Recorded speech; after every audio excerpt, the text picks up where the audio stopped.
Olá, eu sou a Maristela Barbosa. Nos últimos anos, a gente tem discutido muito sobre equidade de gênero no mercado de trabalho, na política, no empreendedorismo. Mas tem um ponto que atravessa todos esses debates, que é a autonomia financeira feminina. Segundo estimativas da consultoria McKinsey, cerca de 30 trilhões de dólares devem migrar para a mão de mulheres ao longo dessa década só nos Estados Unidos, o que reforça o papel público feminino como agente econômico superestratégico. E é nesse contexto que o Centro Universitário Belas Artes e o grupo Pra Elas estão lançando, durante a Brazilian Week 2026 em Nova York, a primeira pós-graduação em autonomia financeira feminina no Brasil. O programa nasce com a proposta de conectar educação, mercado financeiro, liderança e independência econômica.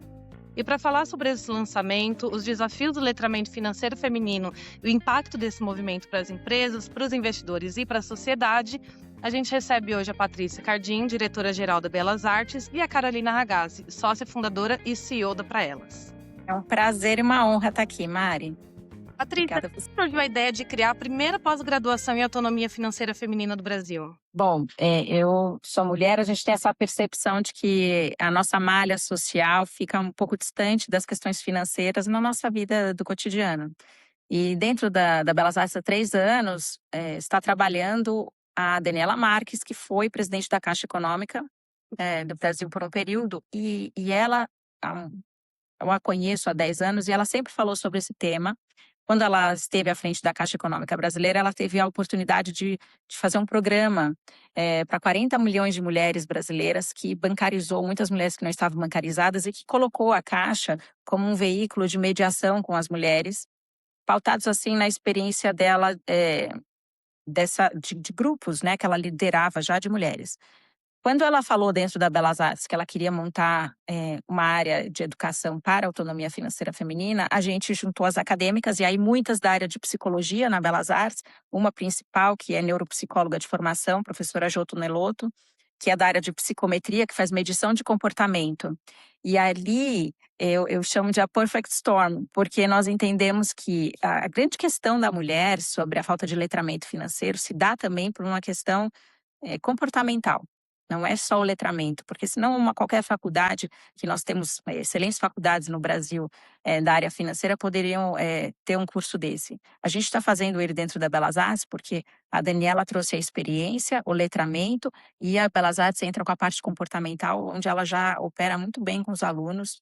Ela já sabia, a Belas Artes, como fazer essa transição de uma ponte que é bem difícil de atravessar entre artistas e dinheiro, então já era o que a gente conversava na nossa rotina. E aí, quando chegam todas as pesquisas, e você citou já uma pesquisa da McKinsey, ela é muito sólida e rigorosa, e a gente aproveitou tantas outras, a gente percebeu que era um grande lato sensu de 300 horas, pelo rigor científico mesmo, mostrando que a mulher precisava de um impulsionamento comportamental, ela precisava se sentir segura e ter o letramento ao mesmo tempo. Então, o curso está baseado nesses 2 pilares. Por que esse tema ainda é distante para muitas mulheres? Tem a malha social, como eu citei, né, a gente entre amigas, não é um tema comum do cotidiano como é para o homem, bem diferente. E de fato os bancos têm eles não têm a eles não operam da seguinte forma: a mulher, pelas pesquisas, elas preferem ser escutadas antes, então da história delas, e aí você apresenta os produtos comerciais. E hoje os que os bancos fazem, eles apresentam os produtos comerciais, e a mulher que tem que se adequar ao que o banco está oferecendo. Então o que os Estados Unidos fez foi inventar um verdadeiro glossário, por isso que eles tiveram essa mudança tão radical entre 20 e 25, como a pesquisa da McKinsey mostra. Porque eles alteraram o glossário, eles alteraram os produtos, e a gente imagina que essa é a grande oportunidade que o sistema financeiro tem no Brasil, de receber essa mulher de forma mais qualificada para a leitura, linguagem dela, que é diferente do homem, e se adequar a isso, porque a mulher realmente ela já ascendeu ao mercado de trabalho, ela tem renda, mas ela ainda não tem autonomia, e isso muda tudo. Eu ia complementar aqui a fala Claro. da Pá, em relação à tua pergunta, porque todo problema muito complexo, ele é multifatorial, né, não tem uma bala de prata, não tem uma única razão.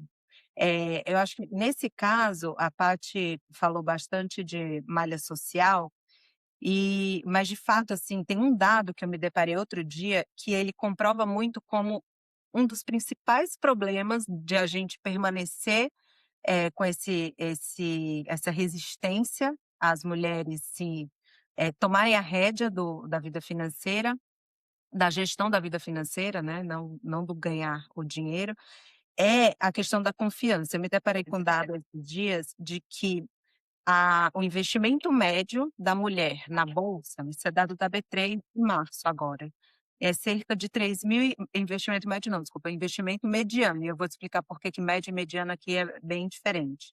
O investimento mediano da mulher é mais ou menos R$ 3.500, enquanto o investimento médio do homem é R$ 1.700, mediano. O que que isso significa? Quando a gente faz a mediana, a gente elimina os outliers, né, porque o desvio nesse caso tende a ser bem alto. Então você distorce o número quando você calcula a média. A mediana é o número central, ou seja, ela descreve o investidor mais típico. Quando você vê que o valor investido por mulher típica que investe na bolsa é 60% maior do que o valor do homem, o que está por trás desse dado? A mulher só investe na bolsa quando ela tem uma renda mais alta, porque tem essa correlação, e um nível de educação mais alto. Se Uhum. você tira esses 2 fatores, você fecha esse gap. Então, a mulher, ela, o grande gap de tomada de, território financeiro é a questão da confiança. E a confiança você vai desconstruir para construir, você tem que se desfazer das crenças limitantes e entrar com um esforço bem aplicado de educação, para transformar a forma como ela pensa, como ela consome esse conteúdo que, apesar de ser técnico, se não for adaptado para a linguagem feminina, ele não adere, e inserir também ferramentas práticas, e quando eu falo ferramentas práticas, a gente também está criando ferramentas tecnológicas para auxiliar colocar na vida do cotidiano da mulher, mas também o próprio ecossistema bancário de treinarem as suas equipes para que eles possam atender melhor a mulher, porque a mulher não pensa em dinheiro como o homem. A mulher a gente chama de life-centric, da forma de pensar o dinheiro. Ela pensa quando ela está pensando na maternidade, ela pensa quando se divorcia, ela pensa quando está perto de aposentar. Em momentos gatilho específicos da vida da mulher, ela pensa nesse planejamento. O homem não, ele pensa em empilhar dinheiro e quando a carteira está rentabilizando. Então as linguagens são muito diferentes. Se todo o ecossistema não se adaptar, daí o desenvolvimento vai ser lento. Então a gente entra para tentar fechar uma dessas lacunas, mas é um problema multifatorial. Qual o perfil das mulheres que vocês esperam atingir? Todos. Mari, a gente já percebeu, até pela prática da Daniela, à frente da Caixa por um período, e a Belas Artes tem uma mensalidade alta dentro do mercado de educação superior, que esse é um problema que ele não se trata de renda. O problema da falta de autonomia da mulher, ela vai da baixa renda à alta, com os níveis com a sua falta de liberdade também vinculada à violência, muito, sim, em todas também as esferas. Então nós não estamos fazendo uma pós-graduação que a mulher precisa ter uma formação administrativa, na área administrativa, econômica para fazer. Ela é um letramento que, para quem trabalha na área financeira, ele é baixo, mas que na área financeira também a gente conhece e tem falado com mulheres que não se sentem seguras para entrar. Então acho que elas conseguem também justificar essa pós-graduação.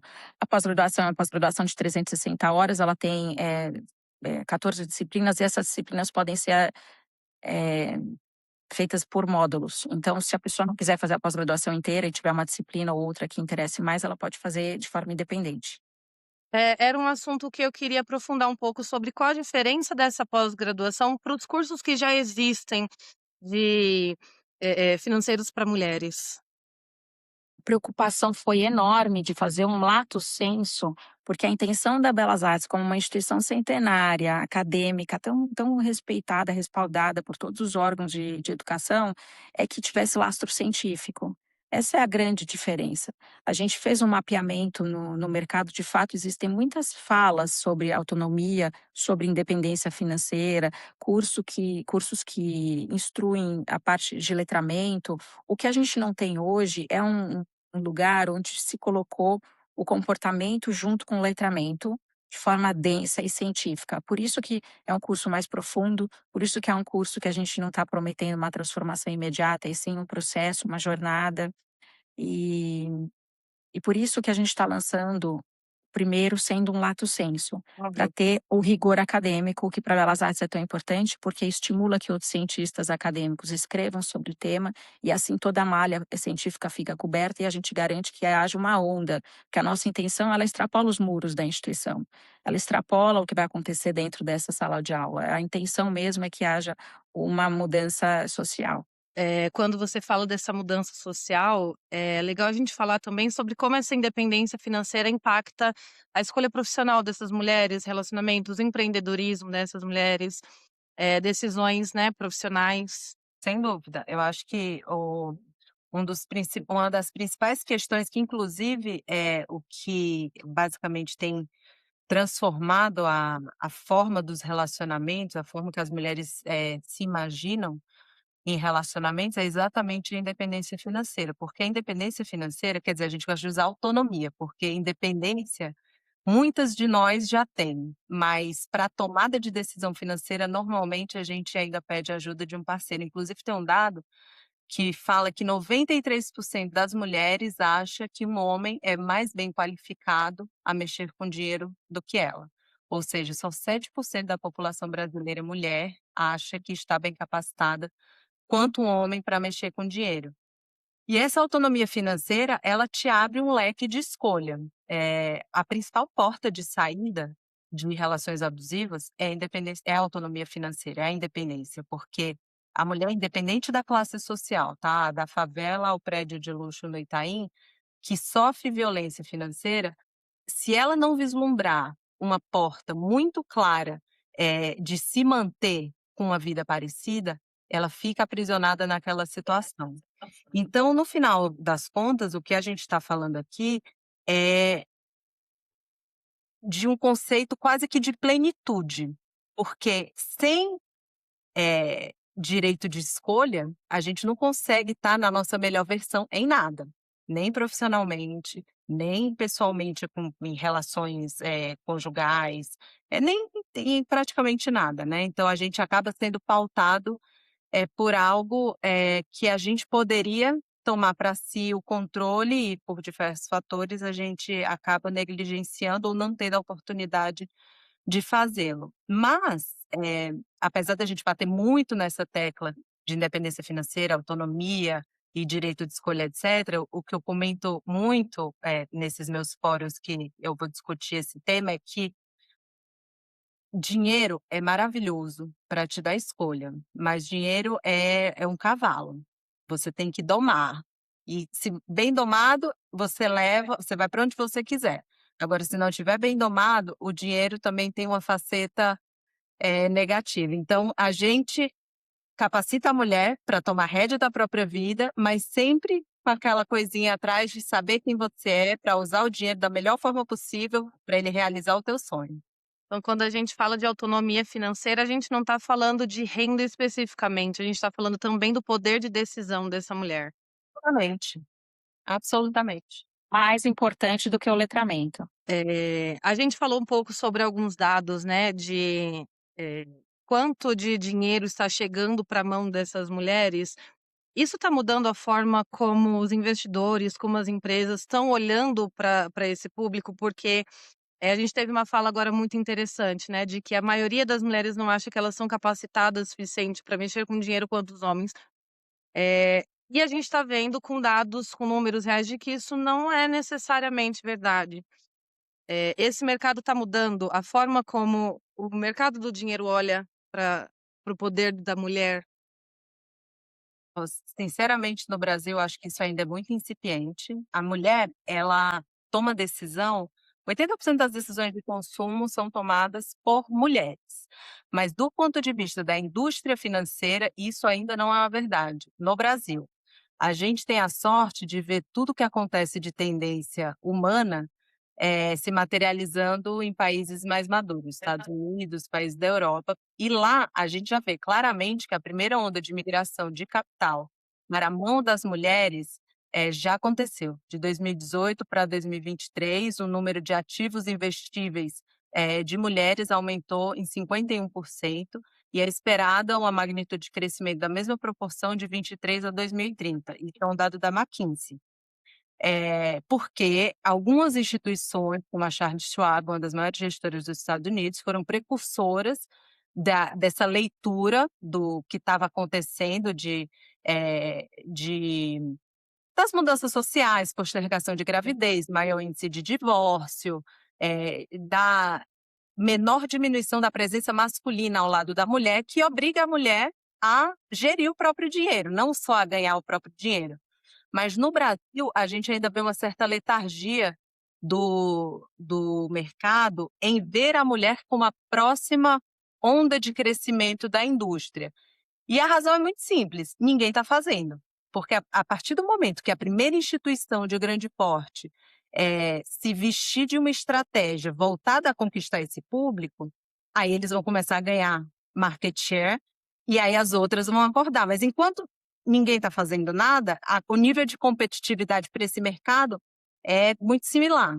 Mas a gente acha que isso é algo que está prestes a mudar, porque está ficando cada vez mais evidente essa necessidade das mulheres andarem com as próprias pernas nesse sentido também.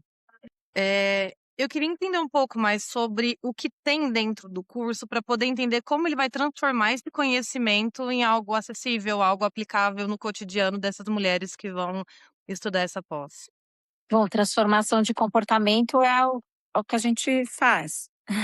Só que é um processo denso, não é de entretenimento, né? É um processo educacional de você quebrar seus próprios paradigmas, de autoconhecimento, acima de tudo, sempre mediado por acadêmicas que são bastante experientes, e aí cada uma é um processo individual. Todo processo acadêmico é um processo individual, e individualizar os processos educacionais é o que interessa a Belas Artes. E como tudo que é acadêmico, ele tem um ciclo de maturação, então sempre há uma agilidade em desenvolver currículos, as experiências. Eu tenho chamado dessa experiência desse curso do estado da arte do online, porque tem muita interação.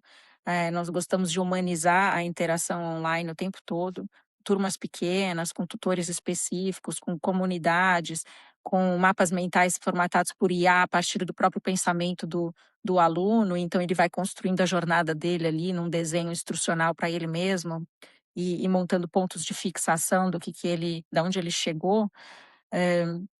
Mas a gente vai ter que esperar as primeiras turmas se formarem, porque aí a gente vai fazendo o acompanhamento para fazer a medição dessa transformação, que aí entra essa área que a gente atua tão bem na psicometria, que é você medir essa transformação.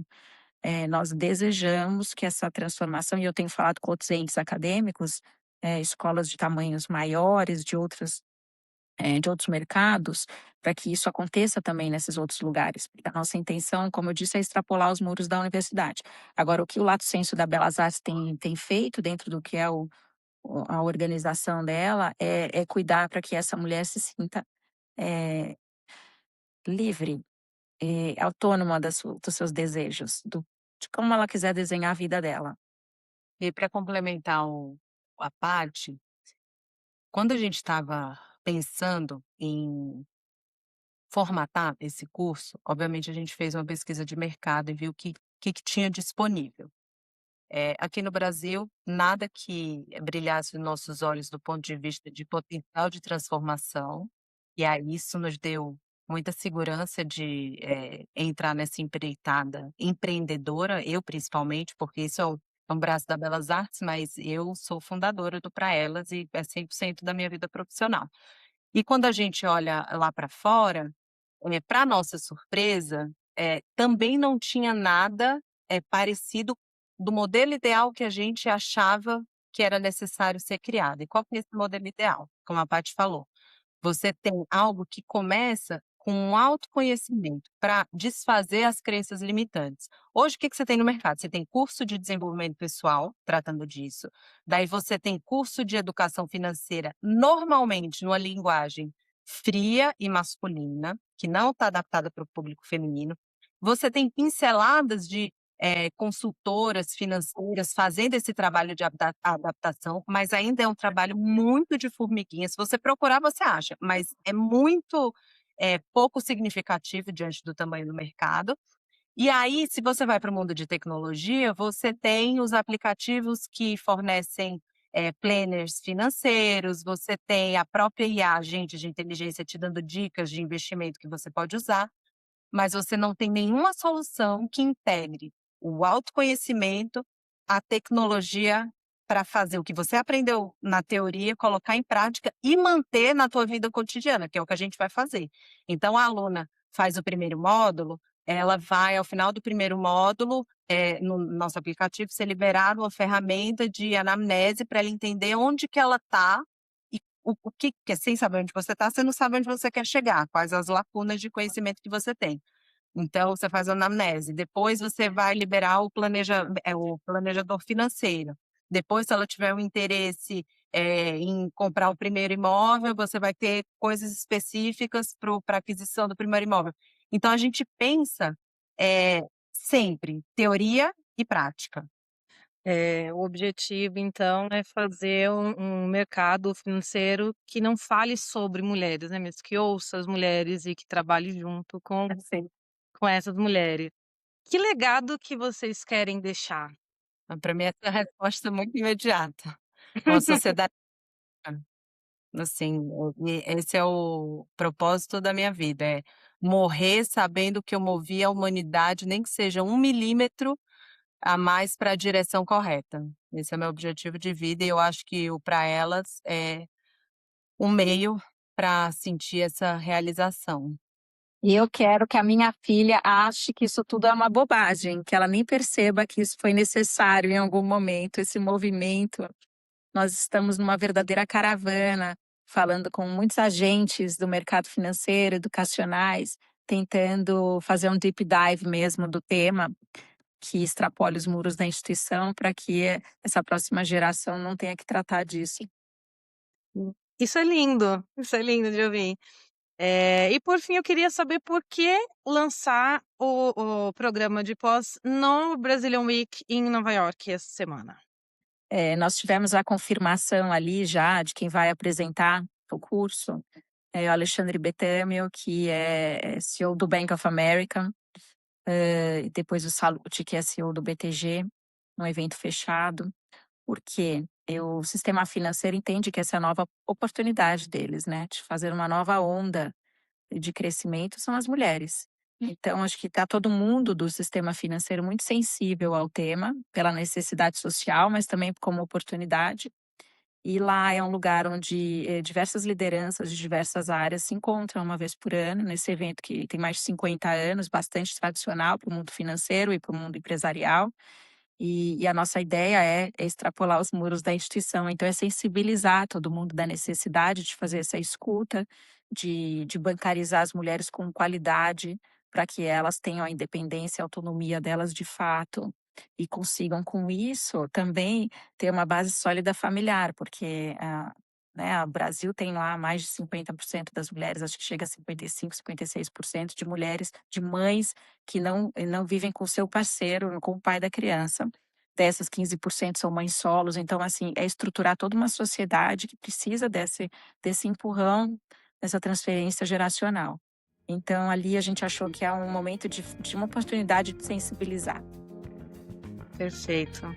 Patrícia, Carolina, eu queria agradecer muito o tempo de vocês, queria agradecer muito esse papo, foi um prazer falar sobre isso com vocês. Eu desejo todo o sucesso do mundo, tenho certeza que esse curso, que essa pós vai ser um sucesso e que vai sim transformar o mundo.